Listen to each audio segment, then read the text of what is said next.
What's going on, guys? Vulkan here, and today we're checking out a new game entering early access called Trinity S. Now, this is a game that claims to condense the thrilling moments of the classic endgame from MMORPGs, like raids, and then turn them into a boss gauntlet, which is just like a barrage of boss battles without all of the fluff of trash or leveling. You just jump straight in, you get to work, you have a great time.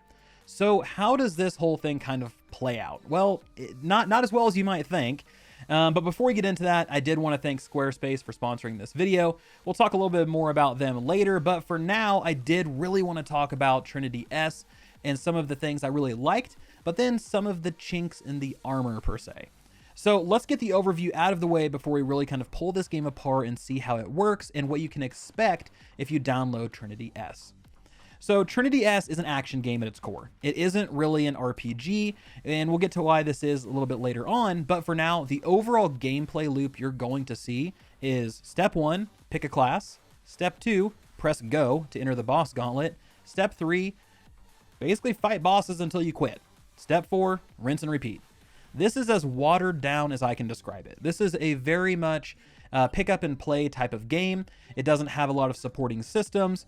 What it does well, it does very well, but what it lacks is glaringly obvious. So let's break down the things that I really loved and some of the improvements I think they should make. So like I mentioned before, Trinity S is this arcade-like action game where each player picks from one of 3 roles. You have the warrior tank, the healer, and the mage DPS. Now, these roles are incredibly well defined and they really have their identity dialed in. So when you play as the tank, your toolkit is all about protecting the party, threat generation, and debuffing the target. The healer is all about buffs and heals, and you guessed it, basically the mage is the DPS king. And each class has active skills and a passive skill that they can take advantage of. So active skills are ones tied to a cooldown and a mana cost, while the passive skill is more like a class feat. So it's something that's always there, it's always active, you don't really have to do anything, it just is there. But most of these are tied to movement, passive skills that is. So take the tank for instance. So his passive is that the longer he stands still, the less damage he'll take. For the mage, it increases their basic attack damage as long as they're still. So this rewards really good positioning during fights rather than running all over the place, trying to either catch up or trying to avoid mechanics. If you understand the boss fight, you'll understand where the safe areas are and where you can stand, which then will allow you to progress through the fight a little bit easier. But for as well as these classes are defined and put together, this roster is it. There are no other classes to choose from, which is extremely disappointing in terms of variety. I would have loved to see like a druid bear tank, a rogue DPS, a bard support, a paladin healer. There are so many good examples of classes to implement that I was just really surprised that they boiled down the actual classes to just the most generic types imaginable. But like I mentioned above, the skills that these classes have access to are designed incredibly well. They have very cool effects, and you can create some little combos out of them if you want to. So let's take the mage for instance. You start out with a basic set of skills. You have Thunder Trap, which sets this small AoE that deals continuous lightning damage. You have Fireball, which hits the target for damage, and then it applies Ignite, which then deals fire damage over time. And you have Flame Aura, which increases your fire damage for a short duration. And as you clear bosses, you're going to get access to even more hard-hitting fire spells. They do have a long wind-up, but they also deal tons of damage. And some of them even play off of each other. So, for instance, they'll deal more damage to ignited enemies, or even extend Ignite's duration, so you have a longer window to unload more big fire spells. So, there's a little bit of customization that can happen, but honestly, guys, it's greatly overshadowed by the fact that there isn't any large progression system in-game that rewards gameplay and investment. And this is something that I really want to dive into because this game has such a strong foundation, but there's just not much of a house built on top of it. It is basically a shack or maybe even a sleeping bag on this very kind of grandiose concrete pad that they poured. So Trinity S is very much like an arcade machine. You put in a quarter, you play as long as you want, but once you step away from that machine, your progress is wiped and you start over with nothing in your pocket. And to me, this is going to be a problem in today's gaming culture. People like to be rewarded. People like to earn things, whether it's over time, whether it's instantly. People like to know that their time is valued. And I understand that there are some roguelike games out there where this is the exact thing that happens. You die, you lose everything, and you start over. But those games are few and far between. You have games like Hades, Anvil, Children of Morta, all of which have an overarching progression system to help you power through tough sections, push you further into the game, and reward your time investment or even milestones that you pass. And Trinity S simply doesn't have that. And the thing is, we shouldn't even be talking about this because Trinity S is not even classified as a roguelike or a roguelite. It's supposed to be an MMORPG end-game experience minus the leveling and the trash mobs. So that leads me to questions like, where's the loot? Where's the sense of moving your party or your favorite character forward? Where's a currency system used to purchase upgrades for those characters? All of these things are critical to MMORPGs, and as someone who's played just about every single one of these out there, I can't think of a single one that has had this design where you just don't get anything at endgame. And I just think that this is just a huge miss, right? I'm hoping that the developers recognize this, they design something to add to the game, because unless their goal is to have a play and reset experience, this game probably will struggle a bit at launch. And this is really sad to see because, like I said, the foundation of the game is fun. I really enjoyed the complexity of timing my spells to push through boss phases or hitting a well-timed heal to keep the party alive. All of these things felt really good. So I know this section kind of drug on a little bit and it was pretty harsh and to the point, but this was meant to be constructive criticism, not dragging the game through a field of glass. It's just, this is something that a lot of players are going to notice, they're going to realize, and they're going to leave Steam reviews. So I really want to get this out in front of everybody ahead of time, like, hey, this is what you can expect from this game. So let's change gears a little bit, right? Let's dive into the gameplay experience. We talked about how the game has a lack of a progression system, but let's talk about something the game does very well, and that is fight design. I really enjoyed what they did with each boss to kind of play into their identity and have skills that are familiar, but they kind of came with a little twist, right? To keep you guessing. But before we jump into that, I want to tell you a little bit about Squarespace. So at the beginning of the video, I mentioned that today's content was being sponsored by Squarespace. So I really wanted to take a moment to talk about all of the cool things you can do with their platform. So as you all know, I'm always looking for different ways that I can present my content to make the whole kind of viewing experience as easy as possible for you guys. So with Squarespace, I have quite a few different ways to do this, and it's super easy to set up. And I actually used Squarespace for my own business a few years ago, and it was a really, really painless process. So you can get started by heading out to squarespace.com/Vulkan to save 10% when you sign up. Now, from there, you can select from tons of different templates. That way you can hit the ground running. Or if you're someone who really likes to be in the process, you can build it yourself from the ground up by choosing the blank template. That way you can start from scratch. So I'm going to give you all a kind of live look at how my website is coming along. So far, I have a video wall, which is a really cool feature. I'm able to embed all of my videos directly into the web page. That way, you guys just have to click, watch, and then can move on to the next one. This creates a more kind of one-stop shop experience for everyone. But one of the coolest things that I found was the upcoming events page. So this lets me add date and time events. That way I can provide a game release calendar. That way it keeps everyone updated on what games are coming out and when.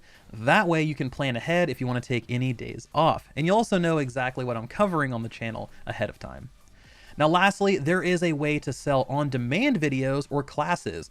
So if you're someone who really wants to get into teaching or maybe wants to sell classes or workout videos, this is a really great way to do that. You can show off a little bit of the video, you can add a description, and then you can let viewers pick and choose which ones they want to purchase. It's a great way for those of us who want to sell services, but also want to expand their reach. So all of this is just the beginning, right? There are lots of other things in Squarespace that I'm going to check out and discover as well. But if you want to learn more, head out to squarespace.com for a free trial. And then once you're ready to dive in, go to squarespace.com/Vulkan to save 10% on your first website purchase. Now, let's go ahead and get back to the video. So now that we're back, let's look at the first boss you're going to fight as an example, the Fire Giant. So this big creature is all about teaching you the base concepts that you're going to see in almost every boss fight in the game. So he's going to rotate through a moveset until he reaches a certain health percentage, then a new phase will kick off, right? Just like in an MMORPG. So for him, he's going to drop this huge kind of fire rock, and you have to destroy it before he hits it, because if he does, it's a wipe. He's also going to perform a ground and pound, which pushes the party back towards the edge. If you don't continue moving forward throughout this attack, then you will be pushed off and die. And speaking of, if you do die in this game, your party members can revive you by standing near your corpse. But the more often you die, the longer it will take to revive you. So there is a punish mechanic built into this. And let's just say the bosses understand or are designed with this mechanic in mind, because there are tons of AoE effects that come into play in every single fight, which makes standing in one spot pretty hard. And lastly, this fire giant is going to summon a fire orb that's going to track the player. If it hits them, it deals a large amount of damage. And overall, I mean, this boss is very introductory. And once you have these mechanics down, the next boss is pretty simple. So I'm not going to cover that one. Instead, I'm going to jump to the third boss.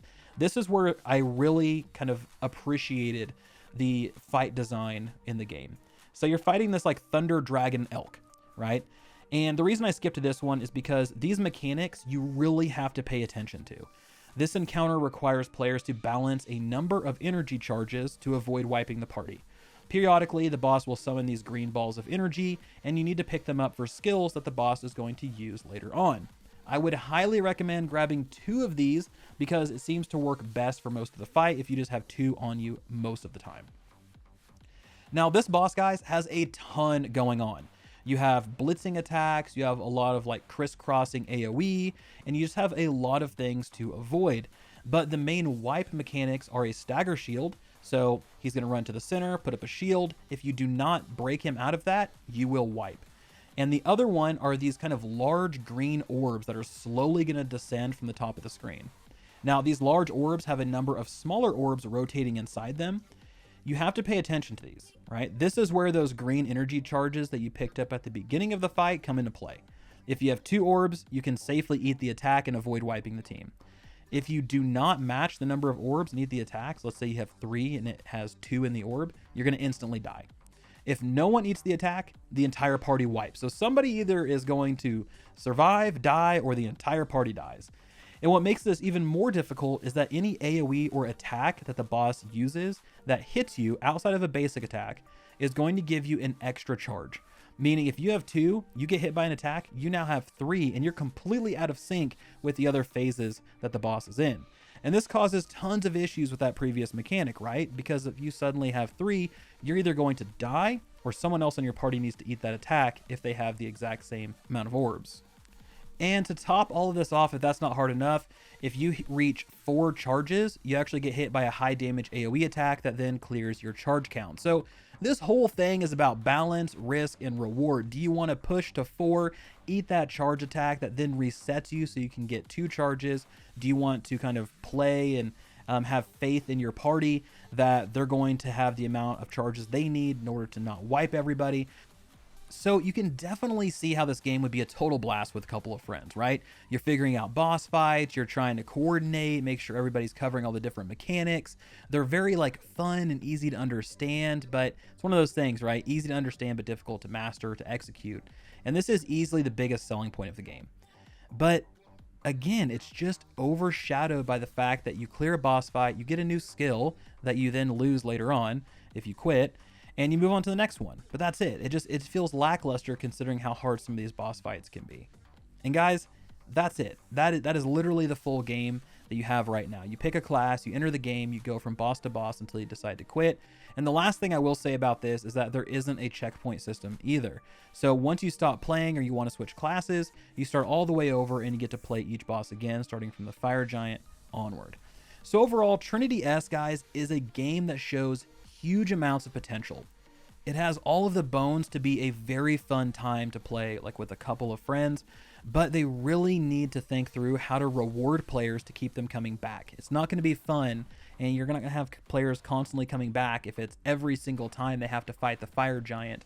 Or, man, hey, you really want to kind of like progress on, you know, the 8th boss. Well, yeah, but we have to kill the first 7 again to then get our skills back, so then we can start progressing on the boss. It's not a fun gameplay loop. It's fun for one time, but then after that it gets a little bit more boring and it gets to be a little more busy work than anything. But I did put together a list of pros and cons that I took away from my time with the game so far. So in terms of pros, the game features some incredibly fun combat. And because using a skill roots you during the cast time, you're forced to make strategic decisions instead of just blowing cooldowns whenever you can. And then, as I mentioned, boss fights are incredibly well paced and well produced. I really enjoyed learning each mechanic. I had lots of like, oh, moments when things would suddenly make sense, or you understand a mechanic, that was killing you before. So this is easily the main feature of the game and something I think they should continue to double down on. Now, each class in Trinity S truly lives up to their identity, which is very nice to see. There really isn't too much overlap. Everybody has their own toolkit. They have their own thing they're good at and their own thing that they're bad at. Mages are the DPS powerhouses of the team. You need them to break stagger shields. Tanks are the lords of protection. They're going to shield you from wipe mechanics. Healers dish out passive healing and have the ability to buff the party with powerful bonuses. Now, while you don't earn any gear, you do earn skills when you defeat bosses, which then gives you a new skill in your toolkit to take advantage of or even build around. And our last pro, right? The pickup and play design is basic and easy to understand. People who have very busy lifestyles might really enjoy this because they can just click and go. They don't feel like they have to invest into a character in order to take them to the next level, right? You don't have to have an item level of 100 to do, boss 10. You just make it to boss 10. That's it. But at the same time, this is also a con for some people because the pick up and play mechanic also leads to a very simplistic game design that some really won't want. So in terms of our cons, as I hammered home throughout the entire video, the game literally contains 0 RPG elements for a title that heavily draws from the MMORPG Trinity trope. I would have liked to see some gear or a form of persistent progression, which leads to our next con, no persistent progression. If you exit the game for whatever reason, you start completely over, including any skills that you unlocked, and this just feels bad. There's no other way to put it. I mean, I spent a few hours playing the game when I first downloaded it, and I'm in the exact same spot as I were before I downloaded the game. That's just, to me, what did I spend my time on, right? Moving on, there's no sense of direction. I understand you're working your way on like a tabletop map, but there isn't a goal to work towards. It's just a mystery whether this is the last boss or there are 100 more, and I would have really liked to see them implement some form of maybe like header image that showed you kind of working through the different bosses. They might be like shadowed out, and then as you defeat them or as you reach them, then their little portrait kind of unlocks. So small things like that I think would be really nice. Again, this is an early access game, so really these are things that are missing. Maybe they have them on the roadmap to be implemented. I'm not entirely sure.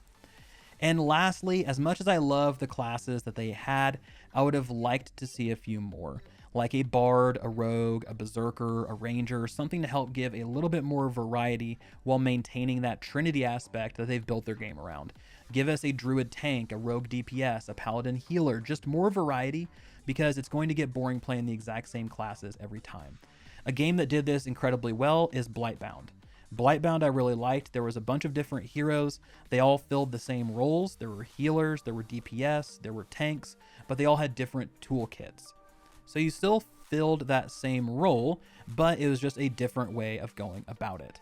And that's something that I think this game could really look at in order to kind of come up with some other ideas or just give players a few more to choose from. So all in all, everybody, Trinity S is in early access and it is available on Steam through the link in the description below. At the time of this video, there was no price listed or shared, but I want to hear from you guys. What do you think so far about this game? What do you think about what we've described? Is this something that I'm overreacting like Vulkan? They don't need a progression system. They don't need a gear system. There isn't something that you constantly have to earn. It's just play it and have a good time. Or am I on the right track where you want to be rewarded for your time or your milestones? Let me know in the comment section below. But as always, this has been Vulkan, and I'll talk to you guys next time.